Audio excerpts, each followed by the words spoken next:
We are live now on the Datanomix booth. You might recognize this guy. He's got to be famous right now, from shots on the Gunn Show podcast 3 or 4 times to the partnerships with Flexbotics, Karen Engineering, ProShop ERP. I mean, Datanomix is blowing up. Are you kidding me right now? Greg, how are we doing, brother? We're doing wonderful. We need a bigger booth for next year. We've been overrun at this show. You most definitely do. So I'm going to pretend for a second that someone out there hasn't heard of Datanomix. So I want you to start from scratch as the introduction. Before we bring in the proof of the customers you brought here today, let's talk about, to the audience, what is Datanomix, what makes you different, and how are you going to help them out there? Absolutely. So we're production monitoring for CNC machines. And most of the industry has defined monitoring as collecting utilization data and making operators enter downtime reason codes.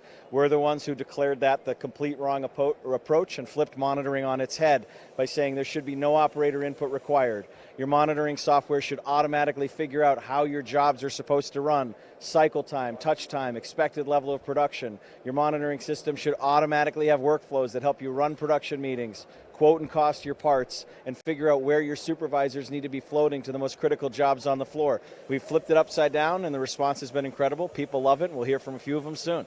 Yeah, we will. So one of my favorite things about your software is because you know every morning people got to get that coffee, right? Hey. So now when they have that coffee break, what information are they receiving? Absolutely. So the coffee cup report comes out at 6 o'clock every morning. Jack, I think, who you're going to hear from in a few minutes, is a massive fan of the coffee cup report. It shows you a full scorecard of everything that happened yesterday on the production floor, how every job ran, how it scored, how it should have run, and rather than running around collecting information for an hour and a half or 2 hours every morning, you start that morning armed with answers as to where you are and information that can be the backdrop of your production meeting to show you what you need to change to have a better day today.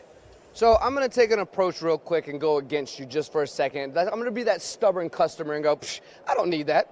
I don't need that. What if I'm that stubborn customer, what's the first thing you tell them? Because I've been to customers with you. We've been to Arch. We've been to DFF. These successful customers are hiring and hiring and hiring and growing and growing. And they actually truly know what's going on in their shop instead of either tribal knowledge or theory. This is something that comes to them every day. What's the first thing you tell someone when they go, look, I got automation, I got the best machines on the planet, but I kind of already know what's going on. I don't need any machine monitoring. Yeah, so the first thing I would say, and you hit on one of the words, if you're not trying to grow right now in this industry, you are doing it wrong. You should be trying to win. There are so many parts that need to be made. There's so much business and opportunity out there, and you don't have a chance of figuring out how to harvest all of the available opportunity if you don't have the data that tells you how to be running the business better, which jobs are your winners and losers. Something we did with our ProShop integration recently is pull target cycle times out of ProShop and put them right into our quote calibration report. We have a report, literally, look at this, Tony, losers that could be winners. What shop owner does not want to know which jobs are losers that could be winners? And it's a fully automated report. Takes the ProShop data, takes the real monitoring data, shows you how much money you're losing compared to standard and how much money you could be making compared to standard if you ran the job better based on what the data says. If you refuse our software after that conversation, I cannot help you. You have bigger problems than I'm able to assist you with. And just for fun, that was awesome, by the way, and shout out to Paul also. Just for fun, what background do you come from, and what background does your co-founder John come from? Because I personally think that's significant to the unique design of how you guys have created this platform. Absolutely. So John and I are both enterprise IT data infrastructure folks, data storage appliances, data analytics engines, things of that nature. John's a mechanical engineer by degree, worked in a machine shop early on in his life, fully understands part tolerances, surface finishes, all those complexities. I'm a computer science major. I'm a software and data guy. We took a look at manufacturing environments, walked around on shop floors with owners and supervisors that were using other monitoring systems when we started this company and tried to figure out why wasn't that monitoring system getting them the information they wanted. Basically, they said, hey, we know our utilization, but it doesn't get me out of my seat.